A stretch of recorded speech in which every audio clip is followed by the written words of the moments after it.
So, your boy Jack Harlow, aka, as I once called him, riffraff with stricter parents, or me with maybe more parental encouragement to pursue my passions of rapping. Yeah, mum and dad. Anyway, Jack Harlow, the everybody's, well, maybe not everybody's favorite white boy, but I'm saying somebody's favorite white boy, right? You might know him from such hit records as What's Poppin', and of course What's Poppin' Remix.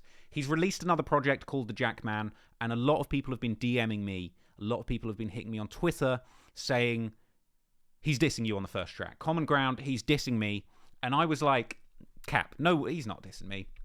He's not dissing me. He how can you hate me? You can only hate yourself. But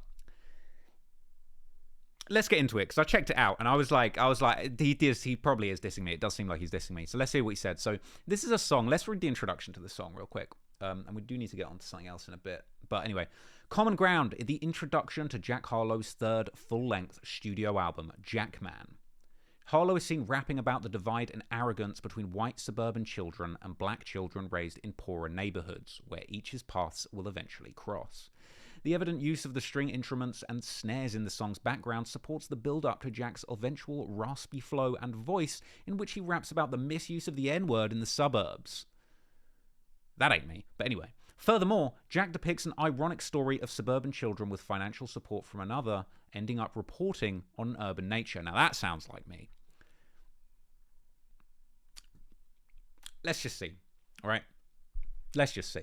Shall I read the whole thing out? I don't know if I can bother to read the whole thing out. Now, bear in mind, Jack Harlow's been running around saying that he thinks he's the most poppin' white rapper since Eminem, or he's the second most poppin' white rapper since Eminem. I mean, he must have never heard of a little rapper called Slim Jesus, but anywho. There's a bunch of lyrics. He's basically kind of going on this kind of like, I guess sort of semi-self-aware, but then also like kind of lacking in self-awareness diatribe on us, basically, like us white boys in hip-hop, and I guess the guilt that he probably feels, maybe, or that we as white people in hip-hop should feel, for kind of like getting involved in this culture that doesn't belong to us. The kind of culture vulture argument, you know what I mean? I mean, maybe he's talking about Vlad as well as me, but the particular lyric, I mean, there's stuff here, where he's talking about, essentially like rich white kids in the hood wanting to be rappers, wanting to speak the lingo of rappers, but where is it? Where are we going? Where's the bit?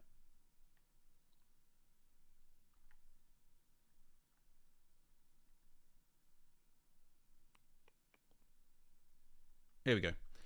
So, here we go. Condescending suburban kids growing up to be rap journalists. Now, I'll be honest, like, on the one hand, it's kind of like, oh, well, we could be talking about any number of white rap journalists. Condescending, if you know my old videos, like, I was pretty condescending. I used to make fun of everybody. It's even Jack Harlow. Did a couple of videos roasting Jack Harlow, quite frankly. We both know that. But anyway, condescending suburban kids growing up to be rap journalists, writing urban myths about who they think is the best urban kid, and who the worst is, and who's authentic, and what real hip-hop is, and who's all in it.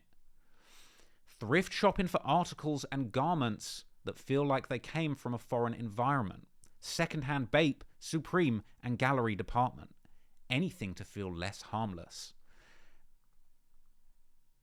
Much in the great words of Michael Jordan, I took that personally, quite frankly. I did take that personally. I felt like he was talking about me. Condescending suburban kids growing up to be rap journalists. There ain't that many rap journalists doing this, right? And I know a lot of people like to come at like me or even Vlad, like on the whole, like, oh, you're white and you shouldn't be talking about hip hop. Like, oh, like it's somehow this like whole reverse racism situation of like, you're white, so you shouldn't be doing hip-hop. I should be able to dictate what jobs people do based on race. Like that's not really racist.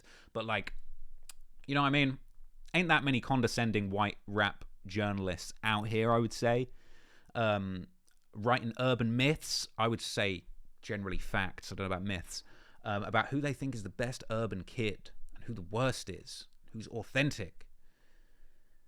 Well, it's the interesting thing, right? Because the situation with Jack Harlow, it's always been, you know, he's a white suburban kid, but he's authentic because he's not trying to be a gangbanger. He's not trying to be from the hood, let's say. So the good thing about Harlow has always been the authenticity. He has always kind of been himself. You know, I've always been a fan of Jack Harlow's music, even the early stuff. He's always been consistent. He's always stuck to his guns.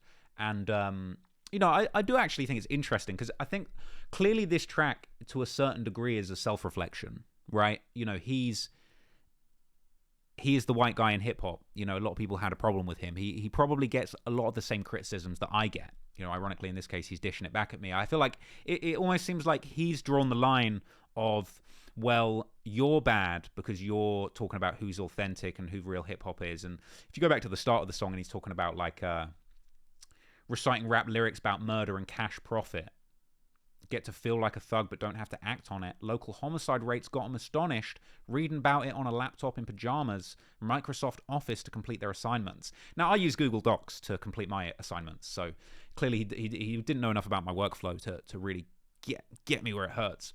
But, you know what I mean? I am that guy reciting rap lyrics about murder and cash profit. You know, whether you're dissing me for making some cash profit off of my hard work, or, you know, essentially pointing out that people like me look at the hypocrisy of rappers like King Von, you know, talking about murder, rap lyrics about murder and making cash profit. King Von became a millionaire. You know, for all the criticism people want to level at me for talking about gangsters, Von literally killed people, rapped about it, mocked them, and became a millionaire. And the victims didn't get shit. You know what I'm saying? No offense. But a lot of the people who Von killed, their families aren't millionaires. It's not really fair. But anyway, this ain't about me. Actually, no, I mean, this is about me, but that ain't about me. But I think this is really interesting. You know, I haven't given Jack Harlow's project a listen yet. I will actually give it a listen. I do like Jack Harlow. And quite frankly, if he's talking about me, that's lit. Because, you know what I'm saying, I always wanted to be in some rap bars. You know, I mean, getting dissed by Jack Harlow is kind of mid.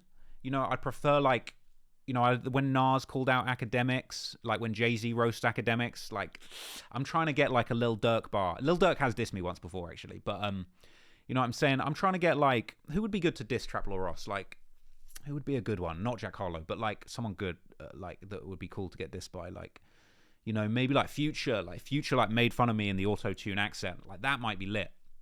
You know what I'm saying? But shout out to Jack Harlow, man. I'm a fan. You know, is what it is, man. Shout out DJ Drama for bringing my man to the forefront. You know what I'm saying? Did his thing. Maybe there's some other disses about me in the project, but we'll never know, because right now I'd rather listen to NBA Youngboy, because why be better? Anyway, next up,